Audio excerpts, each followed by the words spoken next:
Hey YouTube, my name is Dr. Elias Kaur.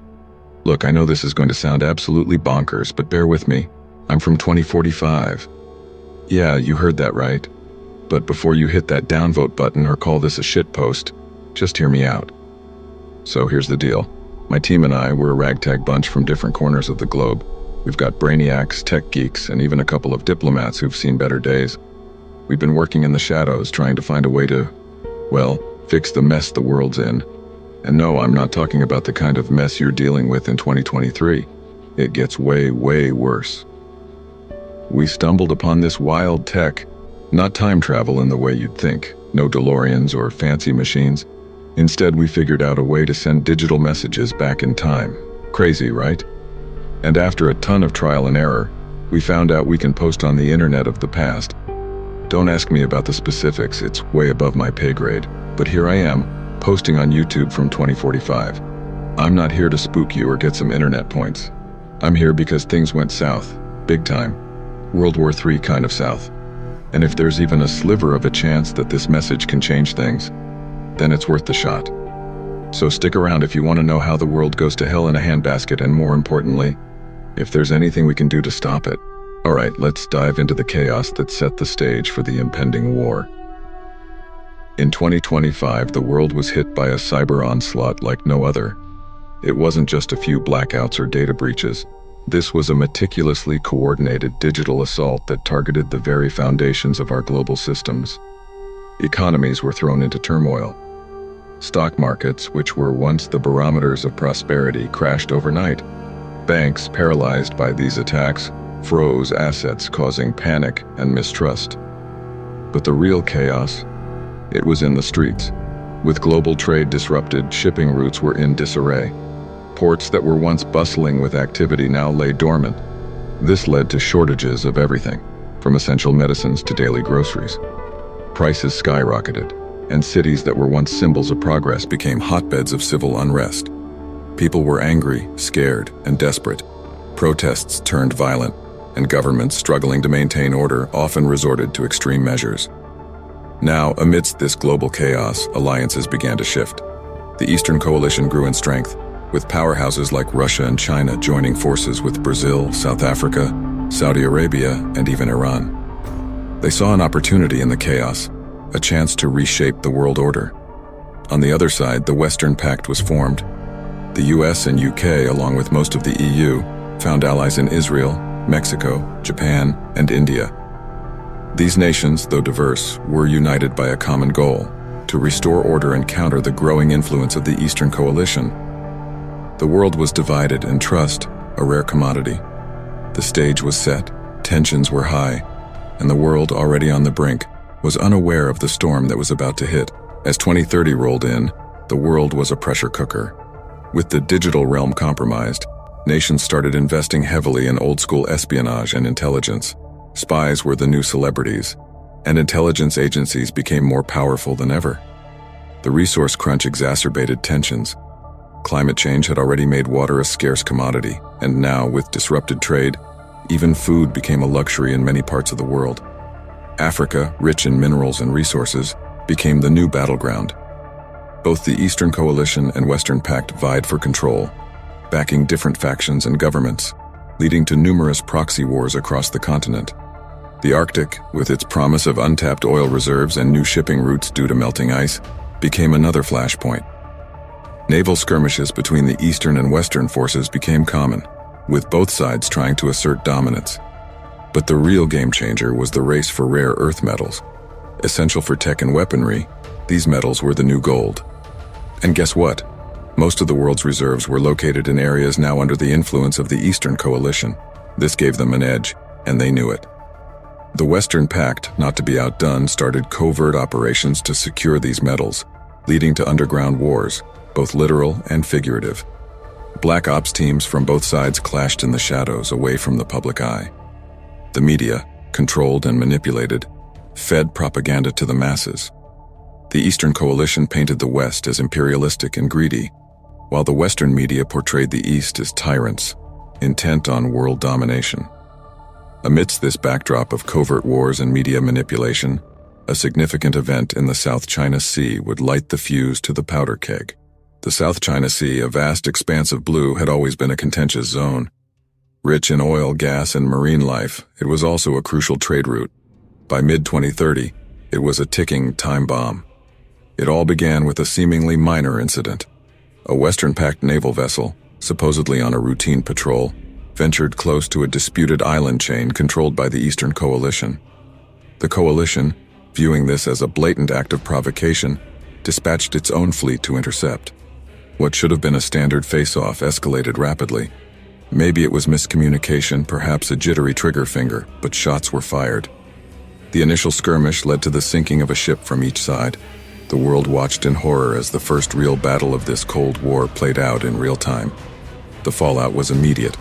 Both blocs blamed the other. The Eastern Coalition claimed the Western ship had aggressive intent, while the West argued their ship was in international waters and was attacked without provocation. Emergency meetings were convened at the United Nations, but they were more shouting matches than diplomatic discussions. Sanctions were imposed, diplomatic ties severed, and embassies closed. The world braced itself as both blocs mobilized their forces. In the midst of this, cyber warfare took a new turn. The Eastern Coalition, leveraging their control over rare earth metals, unveiled a new weapon: drones that were virtually undetectable and could disrupt electronic systems. These drones, deployed in key Western cities, caused blackouts, disrupted communication, and sowed further chaos. The Western Pact retaliated with their own tech advancements. Using AI-driven defense systems, they could predict and counter most of the Eastern Coalition's moves, leading to a high-tech game of cat and mouse. The world was on the brink. Every nation, every individual felt the tension. It was clear that the South China Sea incident was just the beginning. A larger confrontation was inevitable. The world had changed. Gone were the days of diplomatic resolutions and peace treaties. The global stage was now dominated by a show of might and technological prowess.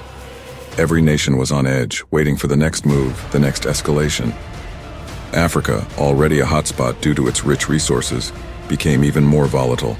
The Eastern Coalition, leveraging their influence in the region, established military bases in strategic locations. These bases not only ensured their control over the valuable minerals, but also provided launch points for potential strikes against the Western Pact. The Western Pact, recognizing the strategic importance of Africa, began supporting rebel factions in countries aligned with the East. This led to numerous civil wars, with local populations caught in the crossfire between the rebels and Eastern-backed governments. In the Middle East, another front was opening. Israel, a key member of the Western Pact, found itself surrounded by Eastern Coalition allies. Iran and Saudi Arabia, historically adversaries, had found common ground in their alignment with the East. The coalition began amassing troops on Israel's borders, leading to a tense standoff. The Western Pact, in a bid to counter the Eastern influence in the region, fortified its bases in Iraq and Afghanistan. They also strengthened their naval presence in the Persian Gulf, ensuring a blockade of oil exports from coalition-aligned nations. But it wasn't just about land and sea. Space became the new frontier for this Cold War. Satellites, once used for communication and observation, were now weaponized. The Eastern Coalition launched satellites capable of disrupting global communication networks of the West. In retaliation, the Western Pact deployed their own satellites, equipped with defense systems to neutralize the Eastern threats. The world watched as battles were fought not just on land, sea, and air, but also in the vast expanse above. Every satellite launch was met with suspicion, every space mission scrutinized for hidden agendas. As the 2030s neared its end, it was clear that this wasn't just a battle for resources or dominance. It was a battle of ideologies, of ways of life. The world was polarized, and neutrality was no longer an option. Every nation, every individual had to pick a side. The year 2039 was a turning point. The world had grown accustomed to the constant tension, the news of skirmishes, and the ever-present threat of a larger conflict. But nothing could prepare us for what was about to unfold. It started in Europe. Ukraine, a nation that had historically been torn between the East and West, became the epicenter of a massive military confrontation. The Eastern Coalition, in a bold move, initiated a full-scale invasion, aiming to secure a direct land route to Western Europe. The Western Pact, having treaties with several European nations, saw this as a direct act of war and mobilized its forces to counter the invasion. The battles were fierce. Cities that had once been tourist destinations were now war zones. Civilians were trapped, and the world watched in horror as both sides showed little restraint. The use of drones became widespread, leading to a new kind of warfare where the skies were as contested as the ground. In Asia, India, a significant member of the Western Pact, faced pressure on its northern and eastern borders. The Eastern Coalition, leveraging its members China and Bangladesh, initiated a two-front push. The Himalayas, once a symbol of tranquility, echoed with the sounds of artillery and gunfire. South America, which had largely remained neutral, was now drawn into the conflict. Brazil, an Eastern Coalition ally, began military posturing along its borders, leading to skirmishes with its neighbors. The Amazon rainforest, already under threat from deforestation, became another casualty as both blocs sought control over its resources. The Pacific Islands, strategically crucial for their location, became hotspots for naval battles. The Eastern Coalition, aiming to disrupt trade routes and establish dominance in the region, clashed with Western Pact forces in intense naval confrontations. But the most significant shock came in the form of biological warfare. In a desperate bid for dominance, both blocs began deploying bioweapons, leading to outbreaks of unknown diseases in various parts of the world. Quarantines, lockdowns, and a global health crisis added to the chaos. The world was at war not just between armies, but against an unseen enemy that threatened to wipe out entire populations. It was clear that the lines between right and wrong, between good and evil, were blurred. Humanity was on the brink and the future looked bleak. Before I continue with the global narrative, let me take a moment to paint a picture of my home, Los Angeles, during those tumultuous times. It's essential to understand the stark contrast between the LA of 2045 and the one you know today.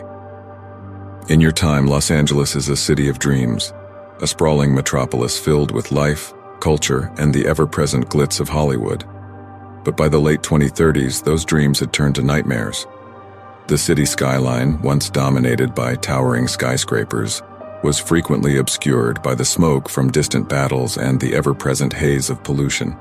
The Hollywood sign, a symbol of hope and aspiration, stood weathered and partially destroyed, a casualty of one of the many minor skirmishes that occurred on American soil. The beaches, once bustling with tourists and locals alike, were now militarized zones. Santa Monica and Venice in particular had transformed into naval defense points with anti-aircraft systems dotting the coastline. Day-to-day life was a struggle. With global trade disrupted, even basic necessities became luxury items. Rationing was introduced, and long lines for food and water became a common sight. The entertainment industry, the heartbeat of LA, had all but collapsed. Movie theaters were repurposed as shelters, and film studios were often used as makeshift hospitals or housing for refugees. But amidst the chaos, the spirit of Los Angeles shone through. Communities came together, forming local defense groups, sharing resources, and looking out for one another. Street artists used the city's walls to convey messages of hope, resistance, and unity. Music, though not in the grand concerts or festivals of the past, became a tool for solace, with impromptu performances lighting up the darkest of nights. In many ways, the LA of my time was a reflection of the world at large, broken yet resilient, changed but unyielding. It's a stark reminder of how quickly things can change and how precious the moments of peace and normalcy you experience today truly are. As the 2040s dawned, it was clear that the world had changed irrevocably. The once clear distinctions between allies and enemies had blurred, and the war had taken on a dimension that no one had anticipated. The bioweapons, initially deployed as a strategic move, had spiraled out of control. Entire cities were quarantined, with both blocs accusing each other of unleashing new strains of diseases. Hospitals were overwhelmed, and makeshift medical camps became a common sight, even in cities that were once considered world capitals. The Middle East, already a volatile region, erupted in flames. Israel, surrounded by Eastern Coalition forces, launched a desperate defense. The Western Pact, in a bid to support their ally, initiated Operation Desert Shield, a massive aerial campaign targeting key Eastern Coalition bases in the region. The skies over Jerusalem, Tehran, and Riyadh lit up with the fireworks of warfare, and the desert sands were stained with the blood of countless soldiers. In Asia, the Himalayan front saw some of the most brutal combat. The rugged terrain, combined with the harsh weather, made traditional warfare challenging. Both sides resorted to guerrilla tactics, with villages and towns frequently changing hands. The local populations, caught in the crossfire, faced unimaginable hardships. Europe, once the beacon of culture and progress, was divided. The Eastern Coalition's push into the continent had been halted, but at a tremendous cost. Cities like Paris, Berlin, and Rome bore the scars of warfare, with their historic landmarks either destroyed or repurposed for the war effort. But it wasn't just the physical landscape that was affected. The psychological toll of the war was evident. Propaganda became the primary tool for both blocs, with media outlets broadcasting a constant stream of biased news, further deepening the divide between the East and West. Trust, both between nations and within communities, was at an all-time low. Paranoia was rampant, with neighbors spying on each other and governments implementing strict surveillance measures to quell any form of dissent. It was in this atmosphere of distrust and despair that a glimmer of hope emerged. A group of diplomats, scientists, and thinkers from various nations, operating in secret, began working on a plan to end the war. I was a part of this group, and our mission was clear: to find a way to bring peace to a world on the brink of annihilation. In the midst of global chaos, our group, the Pioneers of Peace, emerged as a beacon of hope. Comprising diplomats, scientists, thinkers, and even a few former military strategists, we were united by a singular purpose: to uncover the truth behind the war and find a path to peace. Operating from the shadows, our first challenge was establishing secure communication. The digital realm was a battleground, and traditional means were easily monitored. Using a blend of old-world techniques and cutting-edge encryption, we created a network that allowed us to share information without detection. As we began our investigations, a pattern emerged. The war, while seemingly a result of geopolitical tensions, had deeper, more sinister roots. Through covert operations, data hacks, and a network of informants, we unearthed evidence of a shadowy conglomerate that had been pulling the strings from behind the scenes. We dubbed them the war profiteers. These weren't just opportunistic businesses capitalizing on the conflict. They were architects of a grand design. Our findings revealed that they had systematically infiltrated governments worldwide, placing their operatives in pivotal roles. Their influence was vast, guiding policy decisions, military strategies, and even controlling media narratives. But what was their endgame? Why engineer a global conflict? As we delved deeper, the horrifying scope of their ambition became clear. They weren't just profiting from the war, they were shaping its outcome to realize a vision of a new world order. The war profiteers' vision was audacious and terrifying in its scope. They sought a post-war world where national boundaries were mere formalities and the concept of sovereignty was obsolete. Their goal was the establishment of a singular global government, with them at its helm. In this new order, they would wield unchallenged authority, and the world would be reshaped according to their ideals. Their strategy was insidious. By perpetuating the war and ensuring global instability, they aimed to break the spirit of nations and their people. In this climate of fear and despair, they believed nations would willingly cede their autonomy, embracing the profiteers' promise of a unified world and the allure of lasting peace. But this wasn't just about political control. The profiteers envisioned a hierarchical society where they stood at the apex, and the masses served their interests. With the world's resources under their dominion, they would dictate economic, social, and even cultural norms.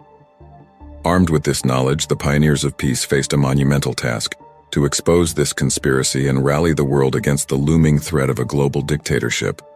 We initiated a multi-pronged strategy. First, we began a campaign to disseminate our findings, targeting grassroots movements, influential figures, and the general populace. Using guerrilla broadcasting, covert data drops, and even underground publications, we aimed to awaken the world to the puppeteers orchestrating the war. At the same time, we sought to destabilize the profiteers' operations, sabotaging their supply chains, intercepting communications, and turning their operatives into double agents became our modus operandi. Every small victory was a step towards dismantling their grand design. The world began to take notice. As the truth spread, a global movement for peace and autonomy gained momentum. People, once divided by war, now found common ground in their fight against the shadowy cabal. The profiteers, realizing their plans were under threat, retaliated with a vengeance. They launched disinformation campaigns, branded the pioneers as terrorists, and even orchestrated false flag operations to discredit our cause. The stage was set for a confrontation that would determine the fate of humanity. As the war raged on, however, the global populace grew weary. The daily toll of conflict, both in terms of human lives and societal disruption, became unbearable. Protests erupted worldwide, with citizens demanding an end to hostilities and a return to normalcy. The world was crying out for peace. In the midst of this clamor, the pioneers of peace saw an opportunity. Leveraging our network of influencers, diplomats, and covert operatives, we began a campaign to push for a global peace summit. The idea was simple: bring all warring parties to a neutral ground and broker a ceasefire. Our efforts were met with skepticism initially. The war profiteers, with their deep-rooted influence, attempted to quash the idea, fearing it would disrupt their plans. But the momentum was undeniable. The global demand for peace, combined with our relentless advocacy, made the idea of a summit not just feasible, but imperative. Behind the scenes, we facilitated covert communications between leaders of both blocs. Trust was in short supply, but the promise of ending the conflict and the mounting pressure from their citizenry forced even the most hardline leaders to consider the proposal. After months of negotiations, Switzerland was chosen as the venue. Its historic neutrality and distance from the primary theaters of war made it an ideal location. The summit was to be a gathering of the world's most influential leaders, diplomats, and thinkers, all united by a common goal: to end the war and chart a path towards a peaceful future. The pioneers of peace played a pivotal role in the summit's organization. We ensured that all parties had an equal voice, and the agenda was clear: find common ground, address grievances, and forge a new global order based on mutual respect and cooperation. The world watched with bated breath as leaders from both the Eastern Coalition and Western Pact, along with representatives from neutral nations, descended upon Switzerland. The stage was set for what was hoped to be a historic turning point. With the world's attention firmly on Switzerland, the atmosphere was thick with anticipation. The monumental peace summit, a beacon of hope in these dark times, was underway. Leaders, diplomats, and representatives engaged in intense discussions, seeking common ground and a path to end the devastating conflict. But that hope was obliterated in a heartbeat. Midway through the summit, a deafening explosion resonated. A tactical nuclear device had been detonated, leveling the venue and extinguishing the lives of all attendees. The world recoiled in shock, grappling with the magnitude of the catastrophe. Before the echoes of the blast had even faded, a narrative was being spun. The war profiteers, with operatives embedded in both the East and West, unleashed their propaganda machine. They immediately and without evidence pointed fingers at the pioneers of peace. Their message was clear: the very group that had championed the cause of peace was behind this unspeakable act. The audacity of the claim was staggering. It made no logical sense for the pioneers, who had played a pivotal role in organizing the summit, to orchestrate its destruction. But in the emotionally charged aftermath, reason was overshadowed by raw emotion. The world, fueled by the profiteers' propaganda, accepted the narrative. The consequences for the pioneers were immediate and brutal. Branded as global terrorists, our members were hunted relentlessly. Governments, spurred by the manipulated public sentiment, launched aggressive campaigns to eradicate our influence. Our bases were raided, operations dismantled, and many of our members were either captured or went into hiding. Los Angeles became a sanctuary for the remnants of the pioneers. Here, amidst the ruins of a once great city, we regrouped, vowing to expose the truth and counter the war profiteers' grand design. In the underground bunkers of Los Angeles, away from the prying eyes of the war profiteers and their agents, our most ambitious project was underway. Time communication, a concept that had been theorized for decades but never fully realized, became our primary focus. If we couldn't change our present, perhaps we could influence the past. The initial experiments were fraught with challenges. Temporal physics was a field still in its infancy, and the complexities of sending information across time were immense. We faced countless failures, from garbled messages to complete system breakdowns. But with each setback, our resolve only strengthened. Dr. Helena Martinez, a brilliant physicist who had joined our ranks, made a breakthrough. She theorized that while sending physical matter back in time was near impossible due to energy constraints, data packets, being non-physical, could be transmitted through temporal rifts with the right technology. The internet, a vast network that spanned the globe, could serve as the conduit. Months of relentless work followed. We repurposed old servers, built quantum processors, and developed algorithms that could stabilize the temporal rifts. The first successful transmission was a simple text message sent back a few hours. It was a modest start, but the implications were profound. As we refined the technology, we realized we could send messages further back, potentially years or even decades. The strategy was clear. Reach out to a time before the war, expose the war profiteers, and alter the course of history. But with this capability came immense responsibility. How much information should we send? What were the ethical implications of influencing the past? And most importantly, how could we ensure our message would be believed and not dismissed as a hoax? Time was running out. The war profiteers, having caught wind of our experiments, intensified their hunt. We had to act fast. The decision was made to send a comprehensive message detailing the events leading up to the war, the profiteers' role, and the tragic outcome of the peace summit. Our hope rested on this desperate gambit. We had to make the world of the past understand, to believe, and to act. The future of humanity depended on it. As I recount the events of our time, the devastation, the manipulation, and the sheer audacity of the war profiteers, it's not merely to share a cautionary tale. It's a desperate plea, a call to action. The very fabric of our future hangs in the balance, and the power to change it lies with you. Before I delve into the specifics of what you can do, understand this. Our knowledge is still evolving. This is an early draft of our understanding, and as we continue our research, we might uncover more precise information. But for now, based on what we've learned, here's what we're urging you to consider. 1. Stay vigilant. The early signs are subtle. Watch for divisive narratives in media and politics. When major policy shifts or international incidents occur, question the motives behind them. The war profiteers are masters of manipulation, and their fingerprints are everywhere. 2. Promote unity. One of the profiteers' primary strategies is to sow division. Encourage collaboration between nations, communities, and individuals. A united front is our best defense against their machinations. 3. Guard resources. Keep a close eye on the acquisition and control of critical resources. The profiteers will attempt to monopolize these, using them as leverage to further their agenda. By ensuring equitable distribution and access, their influence can be curtailed. 4. Champion transparency. The shadows are where the war profiteers thrive. Advocate for open governance, corporate accountability, and transparency in all dealings. By bringing their actions to light, we can counteract their influence. 5. Educate and inform. Share this knowledge. Talk to your friends, family, and community. The more people are aware of the looming threat, the better equipped we are to counter it. 6. Protect the innocent. Think of the children, the generations yet to come. They deserve a world free from the looming specter of war and manipulation. Every action you take, every stand against the profiteers, is a step towards securing their future. I understand the weight of what I'm asking. Taking a stand, challenging the status quo, and fighting against a shadowy cabal might seem like an insurmountable task. But remember, every significant change starts with a single step, a single voice, a single act of defiance. The story I've shared is a testament to the lengths the war profiteers will go to realize their vision.